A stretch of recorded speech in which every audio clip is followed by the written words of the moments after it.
I never thought my own parents would stoop so low. They had always favored my younger brother Tyler over me. But what they did 3 months ago crossed a line I never imagined possible. I am Garrett, 34 years old, a successful architect and single father to my 6-year-old son Ethan. When Tyler needed $50,000 for his latest get-rich-quick scheme, my refusal unleashed a nightmare. My parents took Ethan for what was supposed to be a day at the zoo, then abandoned him on the steps of a church across town with nothing but a note saying this was punishment for my disloyalty to family. The terror in my son's eyes when I finally found him will haunt me forever.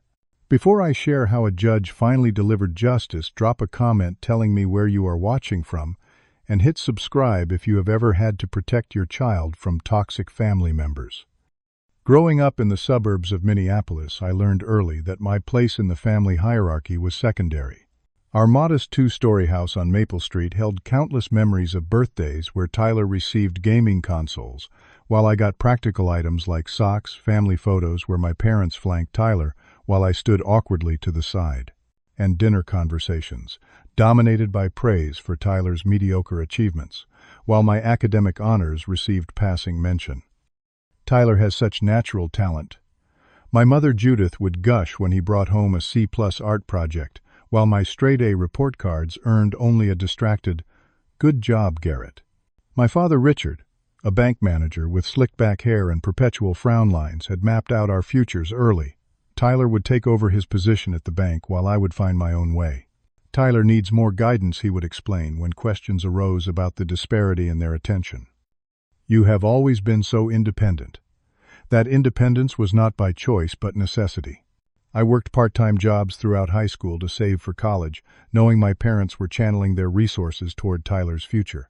When I received a partial scholarship to study architecture at the University of Minnesota, my mother's first response was concern about how Tyler would manage without me at home.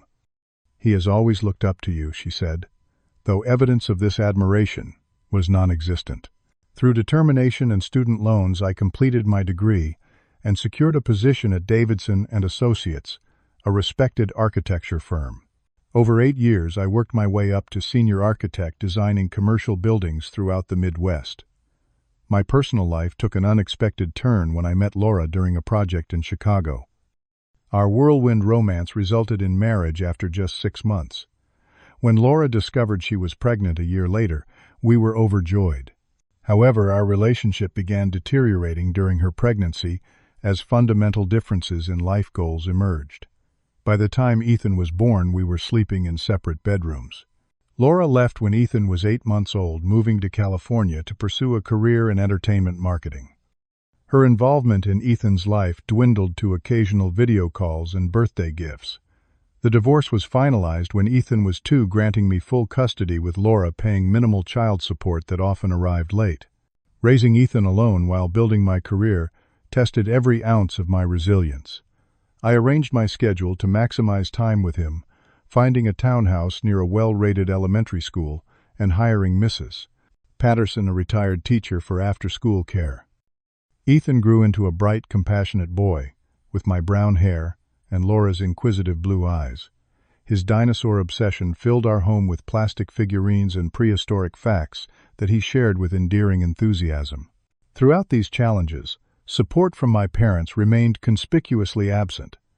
They visited rarely, always commenting on perceived deficiencies in my parenting. "The boy needs a mother," my father would declare, as if I had chosen single parenthood. Meanwhile, they poured resources into Tyler's successive failures.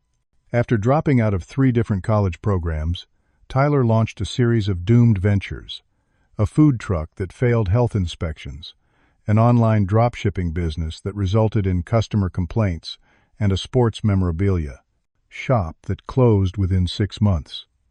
Each failure was cushioned by parental bailouts justified as investments in his entrepreneurial spirit. My relationship with Tyler himself was complicated by our parents' favoritism.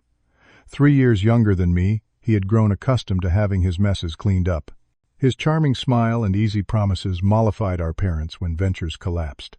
At 31, he still lived in their converted basement, driving a BMW they had purchased while working sporadically at the bank through my father's influence. The pattern of financial requests began when Tyler was 24. First came the $10,000 loan for his food truck, followed by $8,000 for website development, then $15,000 for store inventory. My parents funded most of these, but occasionally Tyler approached me directly. "Come on, bro, you are making good money now." "Family helps family," he would say, conveniently forgetting the $5,000 I had already lent him for a foolproof cryptocurrency investment that vanished. I established boundaries after that loss. "I have Ethan to think about," I explained. "His college fund comes before your business ideas." This stance earned me frosty treatment at family gatherings, where my parents would pointedly discuss how family should stick together while glaring in my direction. The few times I brought Ethan to their home, they showed him polite attention, but nothing resembling the warmth they showered on Tyler. When my grandmother Martha passed away 2 years ago, she surprised everyone by leaving her modest savings to me specifically for Ethan's education. Garrett is the only responsible one, her letter explained. This inheritance deepened the rift with my mother, suggesting I should share it with Tyler in the spirit of family unity. I refused. "This is for Ethan's future." Grandma was clear about her wishes. Despite these tensions, I maintained cordial contact with my parents, for Ethan's sake, hoping he could experience some semblance of extended family connection. I never imagined this decision would lead to the most terrifying day of my life. The catalyst for disaster arrived on a Tuesday evening in April. I was helping Ethan with his dinosaur diorama for school when my phone buzzed with a family group text from my mother: "Emergency family meeting tomorrow night. Dinner at 6:00 p.m. Everyone must attend." Such summonses typically heralded another of Tyler's schemes requiring financial support. I texted back that I would need to bring Ethan as Mrs. Patterson was unavailable. "Fine," came my mother's curt reply. The following evening, Ethan and I arrived at my parents' colonial-style house to find my mother had prepared Tyler's favorite mealpot roast with garlic mashed potatoes. Tyler's car was already in the driveway, a BMW with a vanity plate reading "Till Time," another gift from my parents. "Uncle Tyler, Ethan," exclaimed with genuine excitement when we entered. Despite my complicated feelings, I had never discouraged their relationship. Tyler tousled Ethan's hair. "Hey, little man. Grandma set up the iPad in the den with that dinosaur documentary you like." The strategic removal of Ethan from the adult conversation confirmed my suspicions about the evening's purpose. Once he was settled in the den, my mother guided us to the dining room where my father sat at the head of the table, face grave beneath his silver hair. "We have exciting news," my mother announced as we took our seats. Her forced enthusiasm contrasted with the tension in her shoulders. Tyler straightened in his chair, unable to contain a smile. "I have found the perfect investment opportunity. Guaranteed returns within 6 months." What unfolded was a 30-minute presentation about a property development scheme involving purchasing foreclosed homes, renovating them minimally, and flipping them for substantial profit.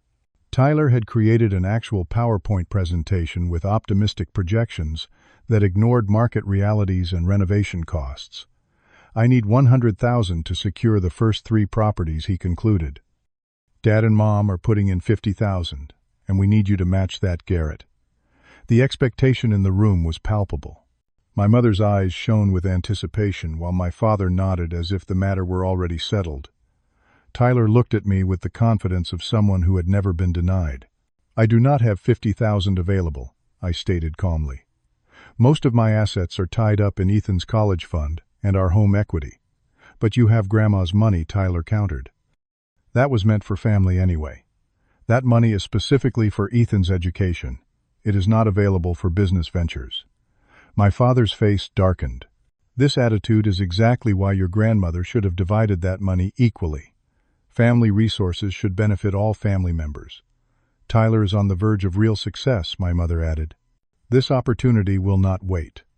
As his brother, you should want to see him succeed." "I do want him to succeed," I responded, maintaining eye contact with Tyler. "But your track record with investments is concerning. The food truck, the online store, the memorabilia shop, all failed with significant financial losses." Tyler's friendly facade cracked. "Those were learning experiences. This is different. I have insider knowledge from Dad's bank contacts. That sounds potentially problematic from a legal standpoint, I noted, which triggered an immediate reaction from my father. Do not question the legitimacy of this opportunity, he snapped. We have reviewed everything carefully. The conversation deteriorated rapidly. My mother switched to emotional appeals about family loyalty. My father emphasized Tyler's vision and how my support could make the difference. Tyler alternated between charm and thinly veiled accusations about my selfishness. You have always been jealous of me, he finally blurted when logical arguments failed. You cannot stand to see me succeed, where you have played it safe. I remained firm. I will not risk Ethan's future on this venture. I can offer business advice or help review your plans, but the money from Grandma is off limits. My mother began crying, a tactic that had worked effectively during my childhood. My father's face flushed with anger.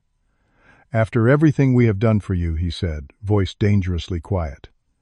This is how you repay family loyalty. What exactly have you done for me? The question escaped before I could reconsider. I worked through college, built my career without connections, and have raised Ethan with minimal support from any of you. Meanwhile, Tyler has received continuous financial and emotional support well into adulthood. Stunned silence followed this unprecedented challenge to the family narrative. My mother recovered first. We have always known you resented your brother. Now you are punishing him because of your own bitterness. This is not about resentment. This is about responsible financial decisions and protecting my son's future. My father stood abruptly. If you walk away from this opportunity, you are walking away from this family. There will be consequences for this disloyalty. The threat hung in the air as I calmly rose from the table. I need to take Ethan home. It is a school night. As I collected a reluctant Ethan from the den, my mother hissed, You will regret this selfishness, Garrett. Family is everything, and you are choosing to abandon yours. The irony of her statement would become apparent all too soon. The weeks following the disastrous dinner brought escalating pressure from my family. Daily text messages from my mother alternated between guilt trips and warnings. My father called my office twice, attempting to leverage his relationship with one of our firm's banking clients to pressure me professionally. Tyler sent manipulative messages claiming he would lose his reservation fee on the properties without my investment. Through it all, I maintained my position. The money is for Ethan's education. That is non-negotiable.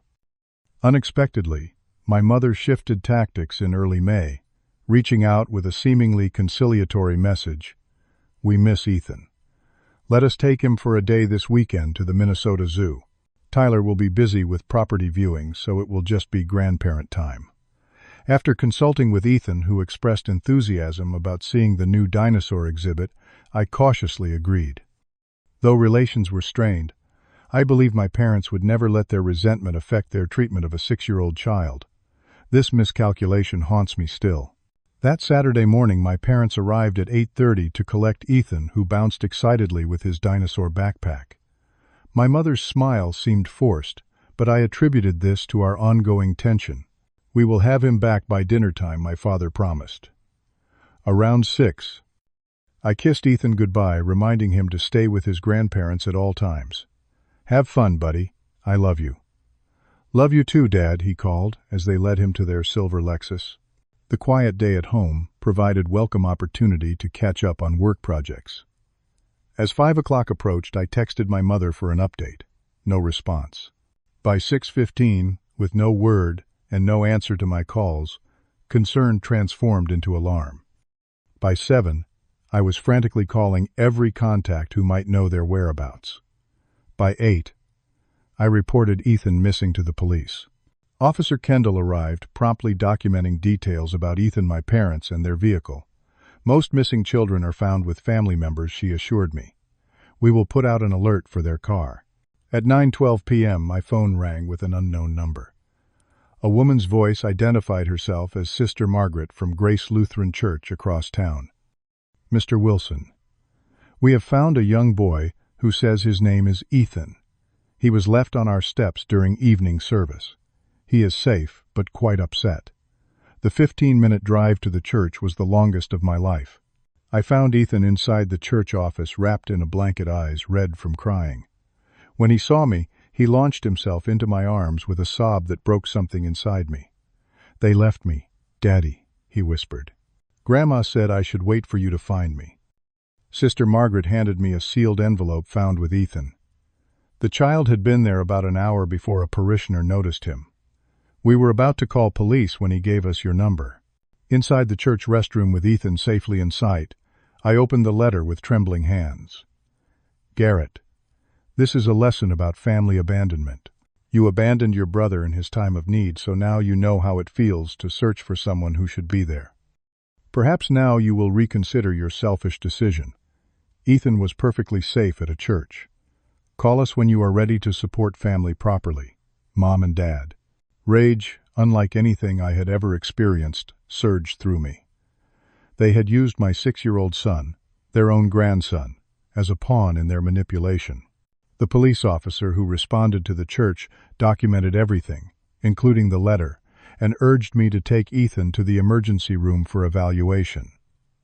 At the hospital, Dr. C.D., 23, Winters examined Ethan gently, while a child psychologist, Dr. Bennett, spoke with him about the experience.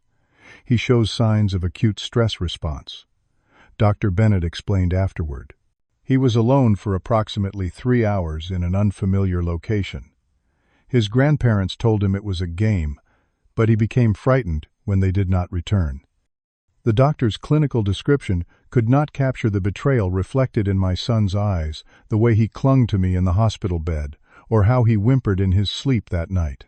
The following morning, my parents left a voicemail as if nothing extraordinary had happened. "We assume you found Ethan by now. When you are ready to discuss the family investment opportunity again, give us a call." Detective Rivera from the Family Crimes Division visited our home to take detailed statements. "What your parents did constitutes child endangerment and abandonment," she explained. "We are taking this very seriously." "Will I have to see Grandma and Grandpa again?" Ethan asked fearfully from where he sat, pressed against my side. "Not if you do not want to, buddy. I promised making a decision that would define our future." With guidance from Detective Rivera, I contacted attorney Stephanie Lawson, who specialized in family law. "This is one of the more egregious cases of grandparent misconduct I have seen," she stated after reviewing the evidence. "We should pursue an emergency restraining order immediately." The legal process moved swiftly. When served with the restraining order paperwork, my parents responded with indignation and a countersuit seeking grandparents' rights. Their attorney argued that the church incident was merely a misunderstanding and that I was alienating them from their grandson out of financial spite.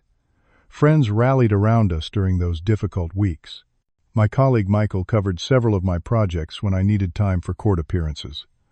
Mrs. Patterson extended her child care hours to accommodate legal meetings. My neighbor Julia brought home cooked meals when I was too emotionally exhausted to cook. Ethan began sessions with a child therapist specializing in trauma. Dr. Carter used play therapy to help him process his feelings of abandonment and fear. Dinosaurs featured prominently in these sessions with Ethan, creating scenarios where the big dinosaurs were supposed to protect the baby ones, not leave them alone. Throughout this period, Tyler remained conspicuously silent. The property investment scheme apparently collapsed without my contribution, as I later learned from my father's angry emails blaming me for the failure. 3 months after the abandonment, we faced my parents in court for the final hearing. The family court was smaller than I had imagined, with wood paneling and fluorescent lighting that cast a pallid glow over the proceedings. Judge Harriet Martinez, a woman in her 60s with silver-rimmed glasses, and an attentive expression presided over our case. My parents sat across the aisle, my mother in a conservative blue dress that she reserved for important occasions, my father in his banking suit. They had aged visibly over the past months, the strain of the proceedings etched into the new lines around their eyes. They attempted to catch my attention several times, but I focused straight ahead where Stephanie organized our documentation. "This is case number FC20-23487-2, regarding a restraining order and countersuit for grandparent visitation rights." Judge Martinez began. "I have reviewed the extensive documentation from both sides. Now I would like to hear directly from the parties involved. Stephanie presented our case, first methodically outlining the history of family dynamics, the financial dispute, and the abandonment incident. She submitted the church surveillance footage, showing my parents leaving Ethan on the steps, the handwritten note, and medical documentation of Ethan's trauma symptoms. Dr. Reed Yates Carter testified about Ethan's ongoing therapy. The child exhibits anxiety, sleep disturbances, and fear of abandonment, consistent with psychological trauma. He has expressed specific fear about being left alone again by adults who should protect him. When my parents' attorney attempted to frame the incident as a misguided teaching moment rather than malicious endangerment, Judge Martinez interrupted sharply. "Counsel, are you seriously suggesting that abandoning a 6-year-old child without supervision for hours, regardless of the location, could be considered anything other than endangerment?" Their attorney backpedaled, pivoting to arguments about the importance of grandparent relationships and suggesting a supervised visitation arrangement. Then came the moment I had dreaded. Judge Martinez called me to testify. Under oath, I recounted the events leading to the abandonment and its aftermath. When asked why I believed my parents had taken such drastic action, I spoke candidly. They have always prioritized my brother's wants over my needs or Ethan's well-being. When I refused to risk my son's college fund on my brother's business venture, they saw it as disloyalty to family. The abandonment was their way of punishing me through my son. Judge Martinez turned her penetrating gaze to my parents. "Mr. and Mrs.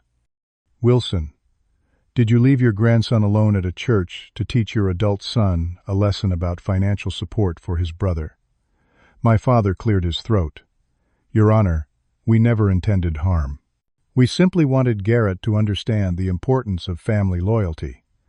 The church was a safe environment, and we knew he would find Ethan quickly." "So you admit to leaving a 6-year-old child alone in a public place as leverage in a financial dispute with his father?" My mother interjected, "We have rights as grandparents. Garrett is using this unfortunate incident to cut us off completely because he harbors resentment about his brother." Judge Martinez's expression hardened. "Mrs. Wilson, grandparent rights are predicated on the best interest of the child, not entitlement. Your actions demonstrated profound disregard for your grandson's safety and emotional well-being." After both sides presented closing arguments, Judge Martinez called a brief recess. Upon returning, her decision was unequivocal. This court finds that Richard and Judith Wilson knowingly endangered their grandson by abandoning him without supervision as retribution in a family financial dispute. Such behavior demonstrates not only poor judgment, but a fundamental misunderstanding of responsible caregiving and the true meaning of family loyalty. She continued, "The restraining order against Richard and Judith Wilson is hereby granted for a period of 3 years. The petition for grandparent visitation rights is denied. Additionally, I am ordering mandatory parenting and counseling classes before any future visitation can be considered, even after the restraining order expires." Looking directly at my parents, she added, "The court is also referring this case to the district attorney for potential criminal charges of child endangerment. Family relationships must be built on trust and mutual respect, not manipulation and fear. This court will not sanction using children as pawns in adult disputes." My parents' faces registered shock as the reality of the ruling sank in. My mother began crying while my father sat rigidly, color draining from his face. Outside the courtroom, Stephanie shook my hand. "This is one of the strongest rulings I have seen in a grandparent case." Judge Martinez sent a clear message. The weeks following the ruling brought unexpected developments. Tyler appeared at my office unannounced one afternoon, looking unusually subdued in jeans and a simple button-down shirt rather than his typical flashy attire. "Can we talk?" he asked hesitantly. "Not about money. About Ethan." Over coffee in a nearby shop, Tyler surprised me with genuine remorse. I had no idea they would do something like that. I was focused on the property deal falling through when I heard what happened. He shook his head. "That is messed up, Garrett. Really messed up." "Why are you here, Tyler?" I asked directly. "I have been thinking about patterns. How Mom and Dad always made everything a competition between us. How I learned to manipulate, because it worked. He fidgeted with his cup. I started therapy last month. The therapist says our family dynamics were toxic for both of us, just in different ways. Though skeptical of this sudden insight, I recognized something had shifted in my brother. He asked permission to apologize to Ethan personally, and accepted my condition that any relationship with his nephew would develop slowly under my supervision. Our parents took a different approach, alternating between angry accusations that I had destroyed the family and tearful pleas for reconciliation on their terms. They refused to attend the court-mandated counseling, effectively extending their separation from Ethan indefinitely. 6 months after the court ruling, Ethan's nightmares had decreased significantly. Dr. Carter reported improvement in his sense of security, though situations involving separation still triggered anxiety. We developed routines and check-in systems to reassure him of my consistent presence. "You always come back for me," he said one night as I tucked him into bed amid his dinosaur collection. The good grown-ups always come back. His simple observation captured the lesson at the heart of our ordeal. Family is defined not by obligation or blood, but by consistent love and protection. The people who truly deserve a place in our lives are those who would never dream of causing harm to teach a lesson. Tyler continues his therapy and has begun building a more authentic relationship with both of us.